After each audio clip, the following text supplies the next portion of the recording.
তাহলে আমরা এই হচ্ছে কোষীয় অঙ্গাণু আরো দুটো ভাগ। আমরা এবার পরপর এক একটা করে কোষীয় অঙ্গাণু চলে যাচ্ছি। প্রথমে আমরা আজকে 1 নম্বর পড়ব, যেটা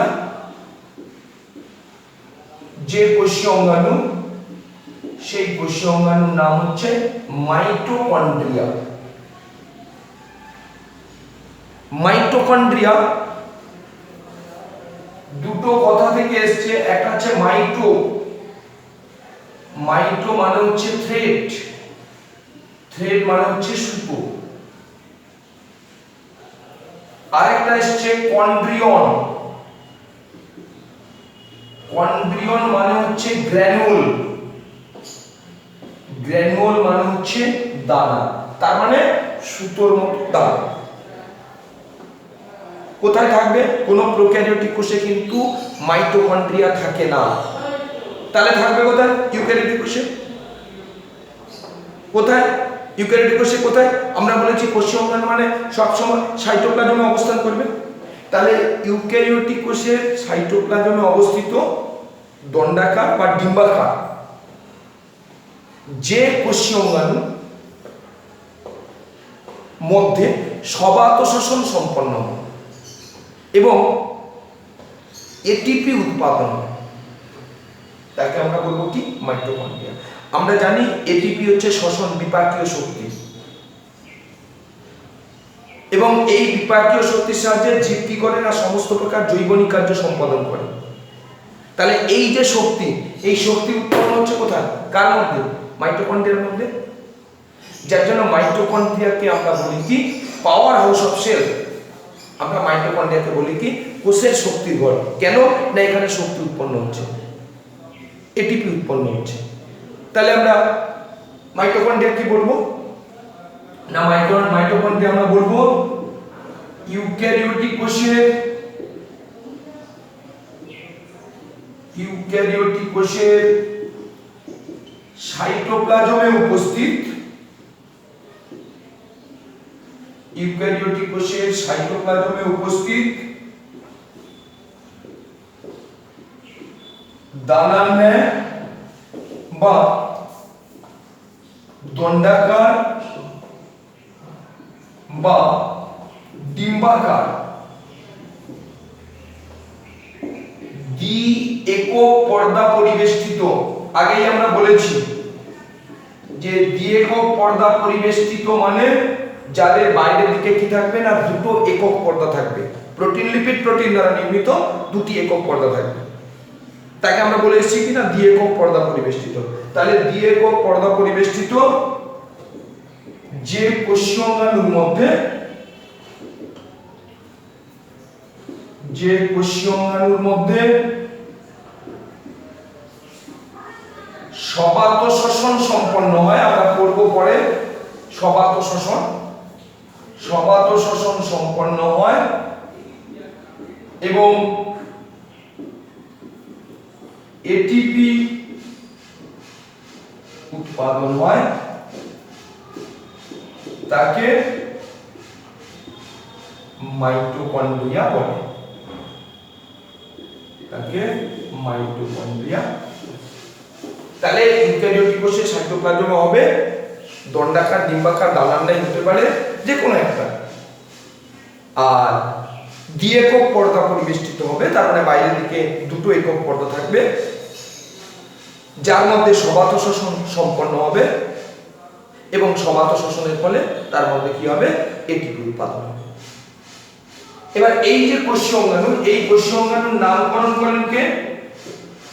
না বিজ্ঞানী বেন্ডা সর্বপ্রথম মাইটোকন্ড্রিয়া, মাইটোকন্ড্রিয়ার নামকরণ করে। আমরা এরপরে যাব এই মাইটোকন্ড্রিয়ার পরাণুবীক্ষণিক গঠন। আমরা আগেই বলেছি, আবারও বলছি আজকে, পরাণুবীক্ষণিক গঠন মানে ইলেকট্রন অণুবীক্ষণ যন্ত্রের দৃশ্য। সাধারণ অণুবীক্ষণ যন্ত্রে মাইটোকন্ড্রিয়ার গঠন কিন্তু আমরা স্পষ্টভাবে পর্যবেক্ষণ করতে পারি না, যার জন্য মাইটোকন্ড্রিয়াকে পর্যবেক্ষণ করতে হলে আমাদেরকে কি নিতে হবে না ইলেকট্রন অণুবীক্ষণ যন্ত্র নিতে হবে। আমরা সেই ইলেকট্রন অণুবীক্ষণ যন্ত্রের গঠনটা পড়ছি।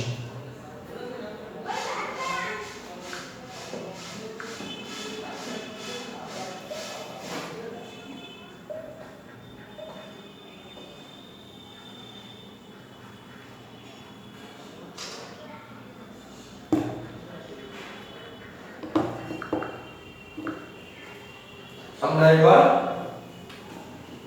ইলেকট্রন অণুবীক্ষণ যন্ত্রের গঠন করছি বা যাকে আমরা বলছি পরাণুবীক্ষণিক গঠন।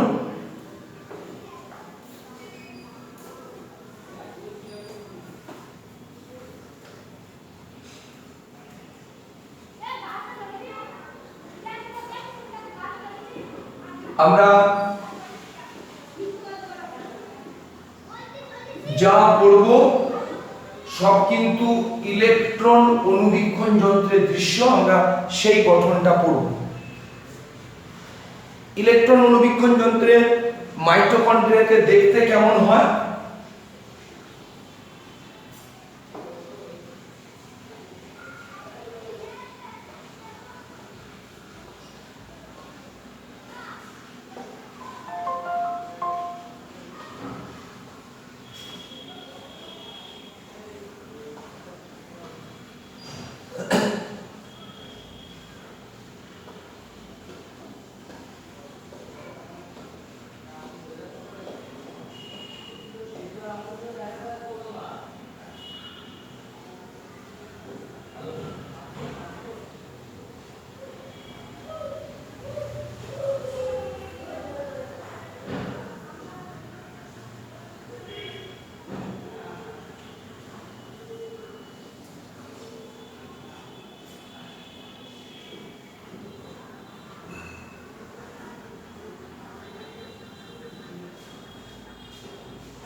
আমরা যদি ইলেকট্রন অণুবীক্ষণ যন্ত্রে দেখি, মোটামুটি এইরকম একটা আমরা গঠন দেখতে পাই।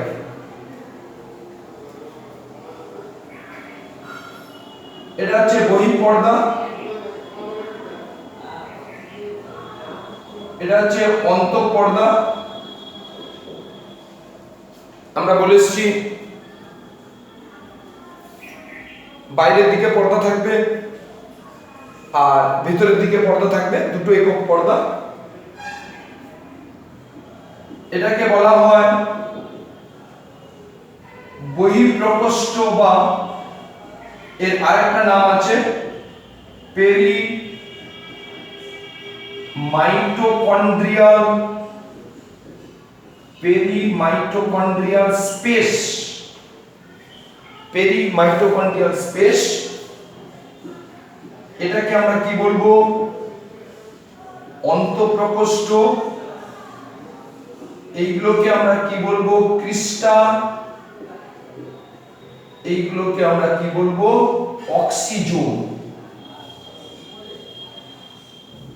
অক্সিজোন। তাহলে মোটামুটি এই একটা গঠন।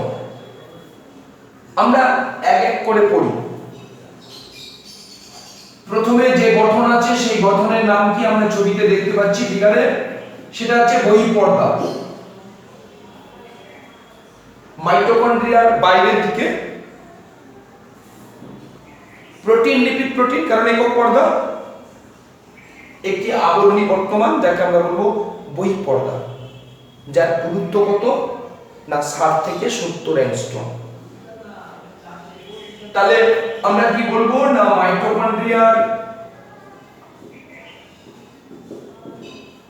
মাইটোকন্ড্রিয়ার বাইরের দিকে প্রোটিন, লিপিড, প্রোটিন, আমরা জানি পিএলপি, পিএলপি দ্বারা গঠিত 60 থেকে 70 অ্যাংস্ট্রম পুরুত্ব বিশিষ্ট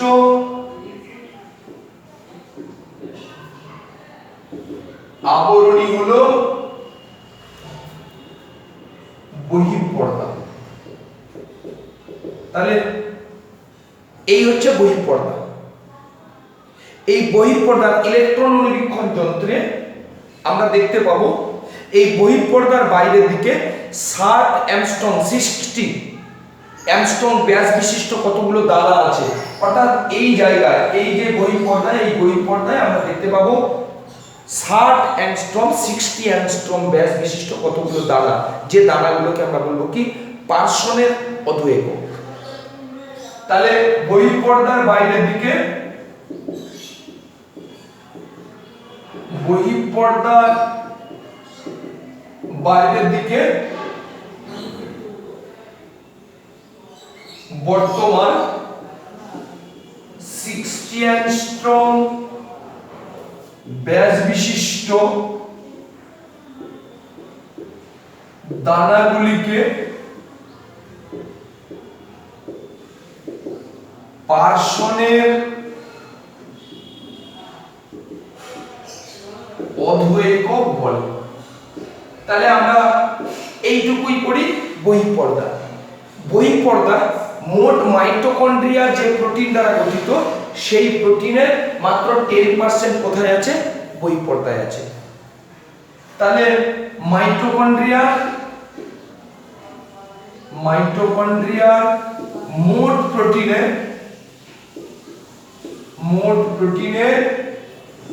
10% এই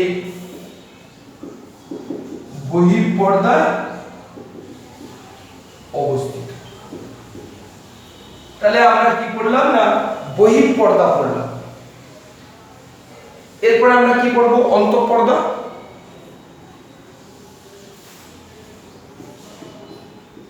দু নম্বরে আমরা কি করব না অন্তঃপর্দা করব। এই যে অন্তঃপর্দা, এও কি দ্বারা গঠিত হবে? প্রোটিন, লিপিড, প্রোটিন দ্বারা গঠিত হবে। এও একক পর্দা। আমরা ছবিতে দেখতে পাচ্ছি অন্তঃপর্দা স্থানে স্থানে আঙুলের মতন কতগুলো ভাঁজ সৃষ্টি করেছে, আঙুলের মতন কতগুলো প্রবর্ধক তৈরি করেছে। তাদেরকে আমরা কি বলি? ক্রিস্টা, বা আমরা বলি ক্রিস্টি। এবং ক্রিস্টার মধ্যবর্তী স্থানে একটা অবকাশ আছে, একটা ফাঁকা স্থান আছে। তাই তো দেখতে পাচ্ছি এই যে ফাঁকা স্থান, এই যে ফাঁকা স্থান, এই ফাঁকা স্থানকে আমরা কি বলবো? এই ফাঁকা স্থানকে আমরা বলবো ইন্টারক্রিস্টাল স্পেস। তাহলে ক্রিস্টা বা ক্রিস্টির মধ্যবর্তী স্থানে যে ফাঁকা স্থান তাকে আমরা বলবো কি ইন্টারক্রিস্টাল স্পেস।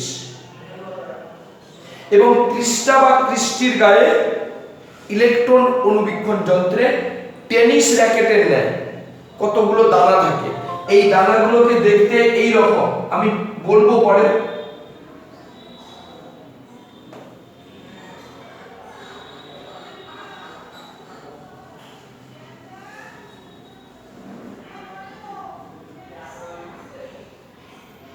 এই রকম দানা থাকে, যার এটাকে আমরা বলি ভূমি।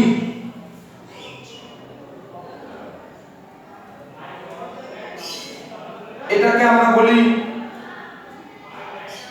মস্তক, এটাকে আমরা বলি বৃন্ত। এই ভূমিকে বলা হয় F1 আর এটাকে বলা হচ্ছে F0, যার জন্য একে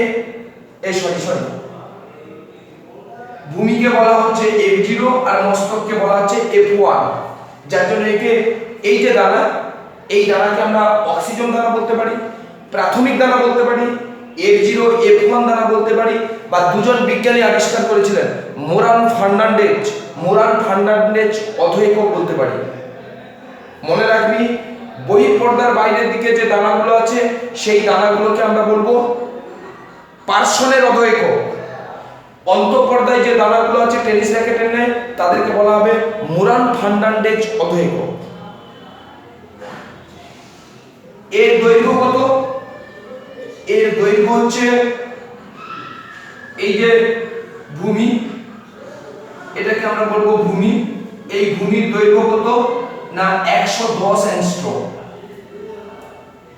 এই যে বৃন্ত, এই বৃন্তের দৈর্ঘ্য কত 50 অ্যাংস্ট্রম।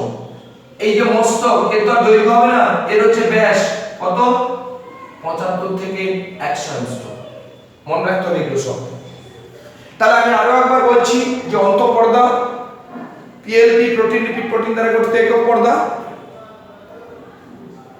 অন্তঃপর্দা স্থানে স্থানে ভাঁজপ্রাপ্ত হয়ে আঙ্গুলের মতন প্রবর্ধক তৈরি করেছে।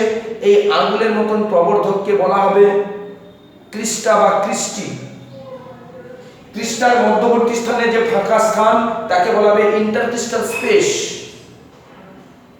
ক্লিস্টার গায়ে টেনিসের র্যাকেটের যে দানা, সেই দানাগুলোকে বলা হবে অক্সিজন দানা, যার তিনটি অংশ ভূমি, বৃন্ত,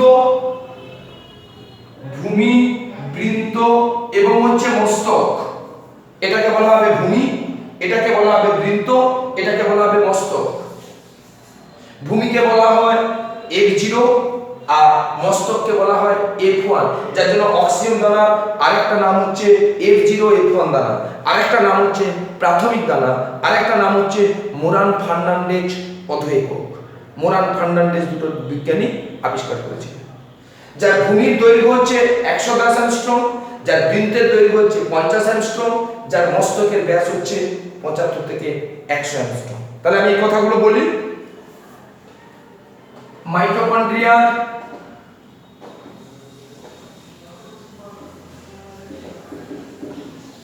ভেতরের দিকে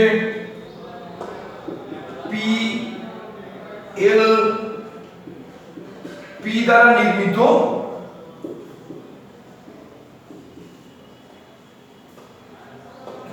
ষাট থেকে 70 অ্যাংস্ট্রম পুরুত্ব বিশিষ্ট পর্দা হলো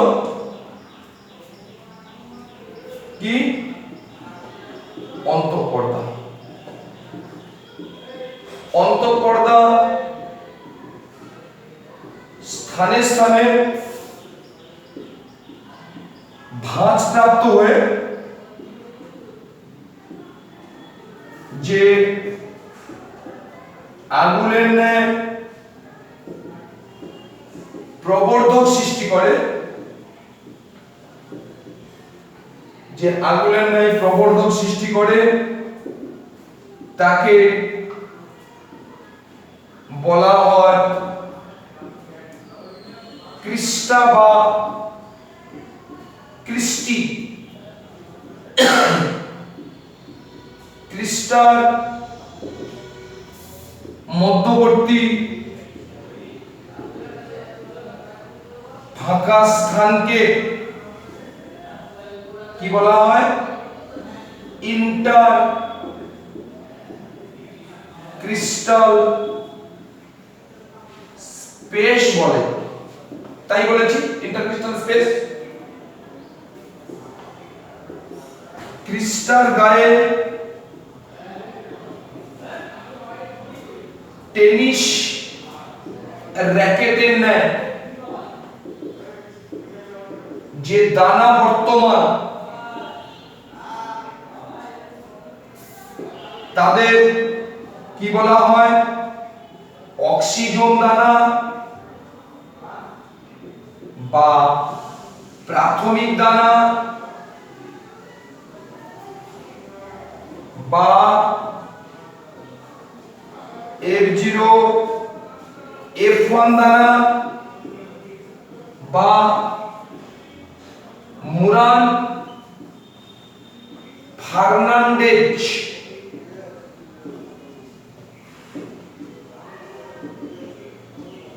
অধঃেকক বলে। কতগুলো নাম, কেন কেন নাম আমি প্রত্যেকটা নাম বলে এসেছি। অক্সিজোম তিনটি অংশ নিয়ে গঠিত। অক্সিজোম দানা তিনটি অংশ নিয়ে গঠিত, যথা কি কি বলেছি? ভূমি, যাকে আমরা কি বলেছি? F0, যার দৈর্ঘ্য কত বলেছি? 110 অ্যাংস্ট্রম। তারপরে বলেছি বৃন্ত, যার দৈর্ঘ্য কত বলেছি? 50 অ্যাংস্ট্রম। এবং হচ্ছে মস্তক, যাকে আমরা বলবো কি? F1, যার দৈর্ঘ্য নয়, যার হচ্ছে ব্যাস 75 থেকে 100 অ্যাংস্ট্রম। তাহলে এই গেল কি? অন্তঃপর্দা। আমরা এরপরে তাহলে বহিঃপর্দা গেল, অন্তঃপর্দা গেল। আমাদের এবার বহিঃপ্রকোষ্ঠ আর অন্তঃপ্রকোষ্ঠ আসতে হবে। আমরা এরপরে আসছি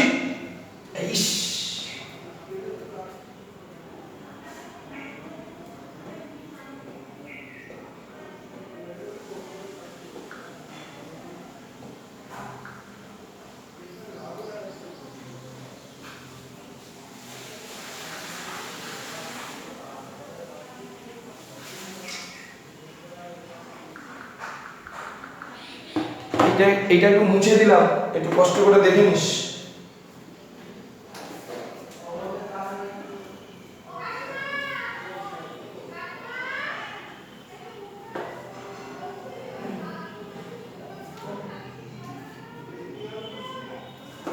এরপরে আমরা যেটা যাব সেটা হচ্ছে বহিঃপ্রকোষ্ঠ। বহিঃপর্দা এবং অন্তঃপর্দার মাঝখানে 60 থেকে 80 অ্যাংস্ট্রম পরিসর বিশিষ্ট, তার মানে এইটুকু জায়গা হচ্ছে কত? 60 থেকে 80 অ্যাংস্ট্রম। এটাকে আমরা বলবো পেরিমাইটোকন্ড্রিয়াল স্পেস, বা এটাকে আমরা বলবো বহিঃপ্রকোষ্ঠ। এখানে বিভিন্ন ধরনের উৎসেচক থাকে। হেক্সোকাইনেজ 2, কোলিন ট্রান্সফসফোরাইলেজ, অ্যাসিটাইল কোসিনথেটেজ, এইরকম কতগুলো উৎসেচক এর মধ্যে নিহিত থাকে। তাহলে কি বললাম? মাইটোকন্ড্রিয়ার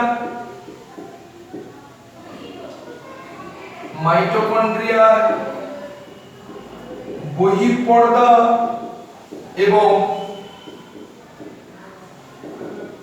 অন্তঃপর্দার মধ্যবর্তী স্থানে 60 থেকে 80 অ্যাংস্ট্রম পরিসর বিশিষ্ট স্থানকে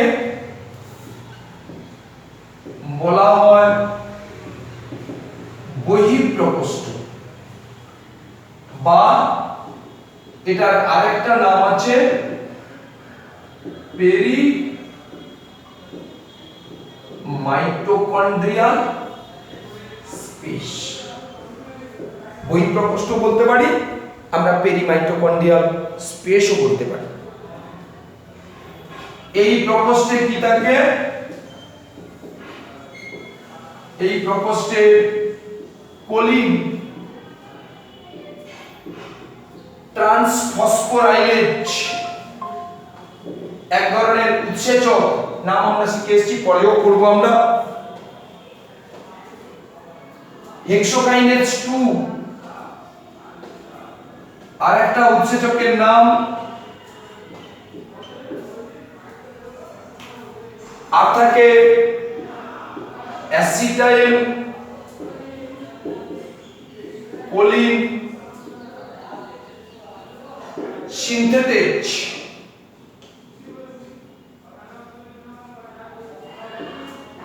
এই সমস্ত উৎসেচক এর মধ্যে উপস্থিত থাকে। এর মধ্যে মানে বহিঃপ্রকোষ্ঠে। আর অন্তঃপর্দার ভেতরের দিকে প্রকোষ্ঠকে আমরা কি বলবো? এই প্রকোষ্ঠকে আমরা কি বলবো? অন্তঃপ্রকোষ্ঠ। এর মধ্যে যে তরল জলীয় অংশ থাকে তাকে আমরা বলবো ধাত্র। এখানেও বিভিন্ন ধরনের উৎসেচক থাকে,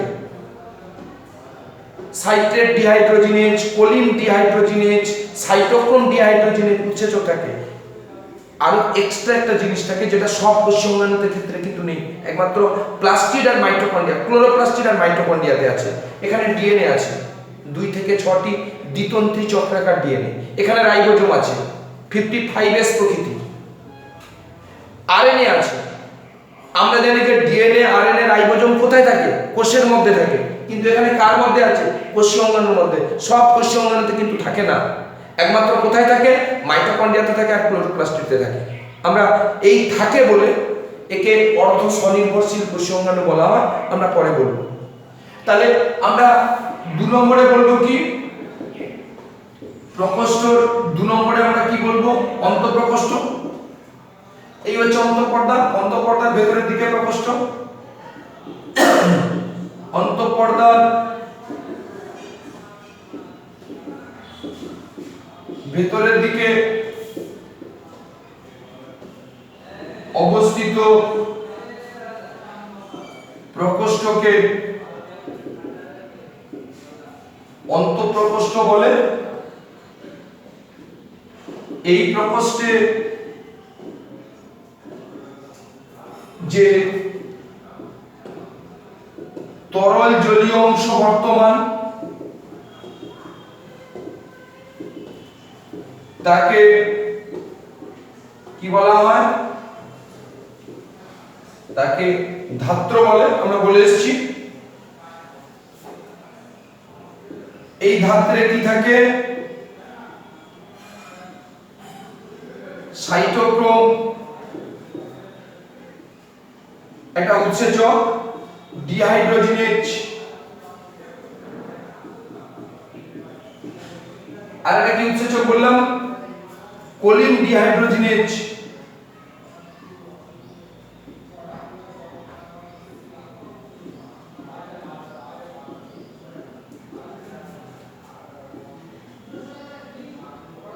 ডিহাইড্রোজিনেজ উৎসেচক বর্তমান। আর স্পেশাল ক্যারেক্টার কি? ডিএনএ থাকবে, দ্বিতন্ত্রী ডিএনএ, চক্রাকার ডিএনএ, তার সঙ্গে আর কি থাকবে? আরএনএ থাকবে, তার সঙ্গে আর কি থাকবে? রাইবোজোম থাকবে। আমরা আজ পর্যন্ত পড়ে এসেছি প্রোক্যারিওটিক কোষের রাইবোজোম হচ্ছে 70S, ইউক্যারিওটিক কোষের রাইবোজোম হচ্ছে 60S, এখানে যে রাইবোজোম সেটা হচ্ছে 55S।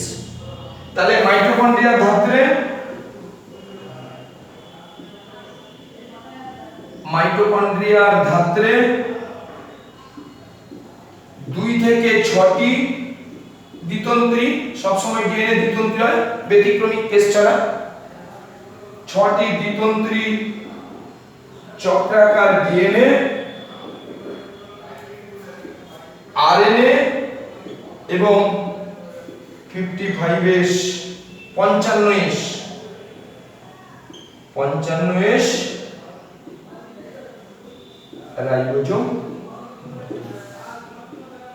আমরা ইলেকট্রন অনুবীক্ষণ যন্ত্রে যদি মাইটোকন্ড্রিয়া পর্যবেক্ষণ করি তাহলে আমরা এই সমস্ত অংশগুলো দেখতে পাই। পরের দিন আমরা মাইটোকন্ড্রিয়া আবার কন্টিনিউ করব।